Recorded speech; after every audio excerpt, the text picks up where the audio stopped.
Video we're going to be learning how to graph a sine function, and the function we're graphing is y equals 3 sine times 2x minus pi plus 1, and we're going to label the attributes. So the a value is this value right here, because the parent function transformation is y equals a times the sine times bx minus h plus k. And so the a in this case would be positive 3. The b value is what number is in front of the x, and in this case it'd be 2. The h value, or the phase shift, would be not pi, but you'd have to factor out this 2, because remember the b value is affecting the h. So to do this, you'd have to find what the b value is, which is 2, and you'd have to divide everything by that 2, and that's how you actually get your h value. So you'd have 2 times x minus pi over 2, and the h value is pi over 2, because in the transformation equation it's x minus h, and so minus h would be minus positive pi over 2. And the k value is just 1. Amplitude, the equation for the amplitude is the absolute value of a. So the absolute value of 3 equals 3, which will be the amplitude. So your amplitude is 3. Your period is 2 pi over the absolute value of b, and in this case it would be 2 pi over the absolute value of 2, which equals pi. So your period will be pi. In your tick mark widths, this is the period divided by 2. The period divided by 4. So it would be pi divided by 4. So pi over 4. In your first tick mark, that's always going to be where the h value is. So the first tick mark is going to be at pi over 2. Your second tick mark, and for every tick mark after this, you just add pi over 4 to the previous tick mark.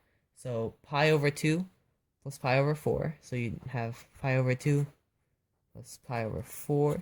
And you'd have a common denominator, so this would be 2 pi over 4 plus pi over 4, which equals 3 pi over 4. And so your second tick mark will be at 3 pi over 4. Third tick mark, you'd have to add pi over 4 to that. So 3 pi over 4 plus pi over 4 equals pi. And so there's your third tick mark. And then you'd have to add pi over 4 to that, so 4 pi over 4. Common denominator, that's equals to pi over 4. Plus pi over 4 equals 5 pi over 4. So you'd have 5 pi over 4 as your fourth tick mark. And your last tick mark for one period of the sine, so you need 5 of them, would be 5 pi over 4 plus pi over 4, which equals 6 pi over 4, which simplifies down to 3 pi over 2.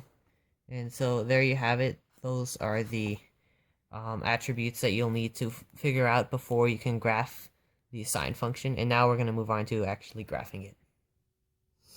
Okay, so now we're going to graph this sine function. So first, after you draw your axes, you're going to want to label the tick marks that we found out earlier. So the first one is pi over 2 because of the phase shift.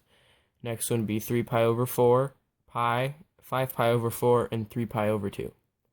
And also, you're going to want to label your new x-axis, which in this one will be number 1, because of the vertical translation.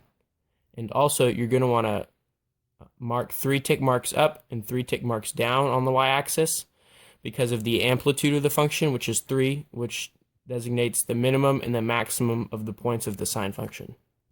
So now we'll just continue to graph in the standard form of the sine function, which means you'll go up 3 for the second tick mark, back down 3 for the third one, down 3 more for the fourth one, and back up 3 for the last one.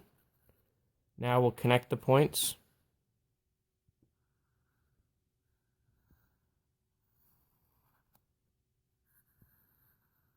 And this is one cycle of this sine function. So here we're going to describe the transformations from the parent function for the sine function.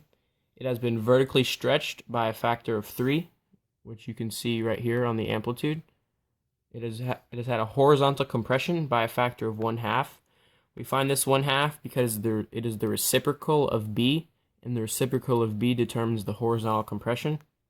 It has been horizontally translated to the right by pi/2 units. We find that out from the h after we factor the 2 out from the parent function, or from the original function. And it has been vertically translated up by 1 unit. We can find this out from the k, and the k equals 1.